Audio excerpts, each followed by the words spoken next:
थंडी असो किंवा पाऊस असो, भूक लागलेली असो किंवा फक्त चविष्ट काहीतरी खायची इच्छा, तेव्हा पाववडा सगळीकडे नेहमीच हिट असतो बरं का. चला तर मग सुरुवात करूया स्पेशल स्नॅक्स रेसिपीला. हा पाववडा घरच्या घरी इतक्या सोप्या पद्धतीने बनवता येतो की प्रत्येक वीकेंडला तुम्ही नक्की बनवणार. तर बघा, अगदी कमी पैशांमध्ये आणि कमी वस्तूंमध्ये आपलं स्वादिष्ट स्नॅक्स बनतं. तर त्याच्यासाठी आपल्याला लागणार आहे बेसन पीठ. तर हे घरगुती पीठ आहे जे खायला अगदी स्वादिष्ट लागतं बघा. त्याच्यानंतर हातावर मी ओवा क्रश करून घेतलेले आहे. आपल्याला कलरसाठी अगदी चिमूटभर हळद घालायची आहे, चवीनुसार मीठ घालायचं आहे आणि थोडं थोडं पाणी घालून आपल्याला बघा रईने व्यवस्थित पीठ मिक्स करून घ्यायचं आहे. सगळे जिन्नस आपल्या पिठामध्ये व्यवस्थित मिक्स करून घ्यायचे आहे बघा. तर पिठाची कन्सिस्टन्सी म्हणाल तर पीठ एकदम घट्टही करायचं नाही आहे आणि अगदी पातळही ठेवायचं नाही आहे बरं का. बघा, हे पीठ घरगुती असल्यामुळे जरा रवाळ आहे आणि ते मी आता जर पाणी घालून जेव्हा आपण भिजवून ठेवतो तर ते जरा घट्ट वाटतं, पण थोड्या वेळाने ते अजून फुलून घट्ट होणार आहे. पण जर आपण बाहेरचं म्हणजे सम्राटचं वगैरे पीठ जर घेतलं बेसन पीठ, तर बाहेरचं पीठ हे चिकन असतं, त्याला हवं तेवढंच पाणी घाला व्यवस्थित. त्याच्यामुळे त्या अंदाजाने आपलं पीठ थोडं घट्ट जरी असलं ना तरी चालणार आहे मैत्रिणींनो, पण पातळ व्हायला नको. त्याच्यासाठी लागतं तसं पाणी घाला आणि जेव्हा वडापाव किंवा पाववडा तुम्ही कराल तेव्हा पुन्हा कन्सिस्टन्सी ॲडजस्ट करून घ्या बरं का. तर बघा, इथे आता सर्व पिठातले बबल्स किंवा गुठळ्या असतात त्या सर्व मोडल्या गेलेल्या आहे. तर मस्त पीठ आता आपलं रेडी आहे. हे पीठ आपण साईडला ठेवूया. व्हिडिओमध्ये दाखवल्याप्रमाणे तुम्हाला पिठाची कन्सिस्टन्सी तर लक्षात आलेलीच असेल ना. तर बघा, इथे आता मस्तपैकी बटाट्याच्या भाजीचं सारणही तयार आहे आणि अगदी मऊसूत आपले ब्रेडही आहे. तर बघा, आता ब्रेड मध्यभागी आपल्याला कापून घ्यायचे आहे, म्हणजे पाववडा तळल्यानंतर तेलकट होणार नाही. कारण बऱ्याचदा पाववडा हा तळल्यानंतर तेलकट होतो, कारण त्याच्या आतमध्ये भाजी भरलेली असते. तर बघा, ती भाजी भरायची पण एक विशिष्ट पद्धत असते. तर ब्रेडचा जो म्हणजे पावचा जो एक साईड असते त्या एका साईडला आपल्याला चाकूने कट द्यायचा आहे आणि एका साईडने आपल्याला व्यवस्थित बटाट्याच्या भाजीचं सारण भरायचं आहे. तर बघा मैत्रिणींनो, जर तुम्ही अशा प्रकारे जर भाजी भरली तर तुमचा वडापाव आतून जराही तेलकट होणार नाही. नाही तर बऱ्याचदा भाजी ही पूर्ण तेलकट झालेली असते, कारण आतमध्ये तेल घुसून जातं.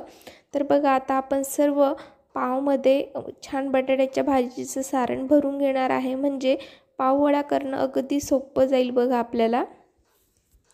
आणि हे बटाट्याच्या भाजीचं सारण करताना जरा झणझणीत करा बरं का, म्हणजे खायला एकदम मज्जा येते. जर लहान मुलं असतील तुमच्या घरामध्ये तर त्यांच्यासाठी तुम्ही साईडला थोडं कमी तिखटवाला करून ठेवू शकतात. सर्व पाव आता भाजीचं सारण भरून तयार झालेले आहे. तर बघा, आपले वडापाव तळणं अगदी सोपं जाईल आता. तर त्याच्या पहिले झणझणीत मस्त मिरची तळूया आपण. तर मिरचीशिवाय तर वडापाव आणि पाववडा तर अपूर्णच असतो ना. तर बघा, त्याच्यासाठी काय केलेलं आहे मी, इथे मस्त हिरव्यागार ताज्या ताज्या मिरच्या घेतलेल्या आहे. त्यांना आतमध्ये चिरून घेतलं आणि आता आपण त्यांना मस्त तेलामध्ये तळून घेणार आहे बघा. तर तेल इथे आपलं मीडियम तापलेलं हवं. खूप जास्त तापलेलं असलं तर अंगावर आपल्या बिया उडतात, त्याच्यामुळे मीडियम आपलं तेल तापलेलं हवं आहे. तर व्यवस्थित आता आपण मिरच्या तळून घेऊ आणि तळलेल्या मिरच्यांवर मस्तपैकी मीठ भुरभुरायचं आहे, म्हणजे मिरच्यांची चव अधिकच वाढेल बघा. घरातली सगळी मंडळी आता जमलेली आहे, तर मस्त गरमागरम पाववडा काढूया. तर बघा, इथे भाजीचं सारण भरून आपले पाव तर रेडी आहे.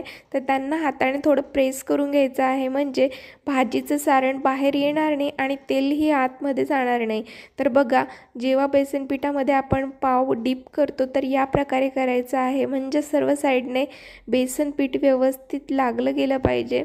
या प्रकारे आपल्याला डीप करायचा आणि हळूवारपणे गरम तेलामध्ये आपल्याला सोडायचं आहे. तर इथे तेल हे व्यवस्थित गरम झालेलं हवं.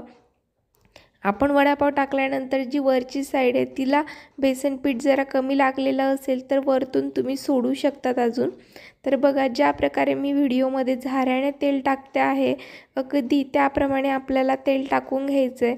आणि जर तुमची कढई जर पूर्ण म्हणजे पाववडा जर पूर्ण तेलामध्ये जात असेल तर चांगलंच आहे, पण मी जास्तीचं तेल कधीही वापरत नाही, लागतं तसंच तेल वापरते.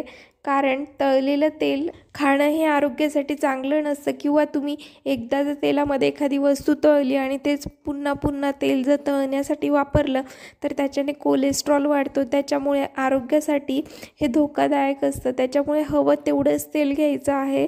तर आता बघा अगदी झटपट मस्त आपण वडापाव तळून घेणार आहे.